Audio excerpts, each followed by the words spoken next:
কৃষক অফিসারটা যেভাবে আমরা সাথে দেখা করার দরকার ছিল, কিন্তু এরা তো দেখা করে না। জনপ্রিয় হচ্ছে শুকনো মাটিতে বীজতলা তৈরি করে হালাল রিজিক উপার্জন করে সমাজের মধ্যে বেঁচে থাকা। সেরকমভাবে বেছে নিয়েছে আমাদের এই গ্রামের হতদরিদ্র কৃষক মোহাম্মদ আবু তাহের। সোনার ফসল ফলানোর জন্য চাষিরা মাথার ঘাম পায়ে ফেলে। এই রক্ত জল করা পরিশ্রমের সঠিক মূল্য কি আজও তারা পেয়েছে? পায়নি।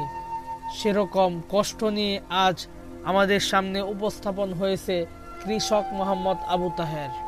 এখন আমরা শুনব তার মনের মণিকুঠা থেকে সকল ব্যথার কথাগুলা।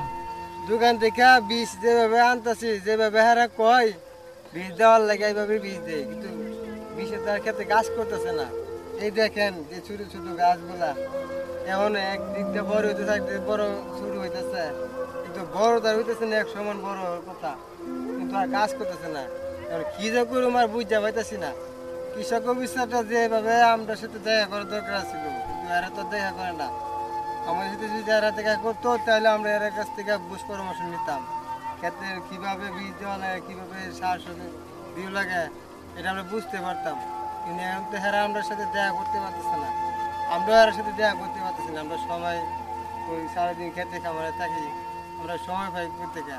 আমরা কীটনাশক দোকান থেকে ওই সঠিক সার আইনা খেতে দেওয়া দরকার আছে, এই সার আমরা এখন পাই না। আমরা ফুল সার আইনা খেতে দিতেছি।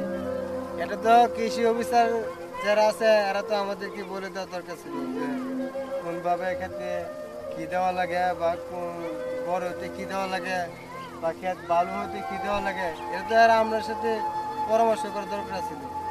এদের দেখা তো আমরা পাচ্ছি না। আর আমরা কী করবো, কোথায় যাব, কার কাছ থেকে আমরা পরামর্শ নিব?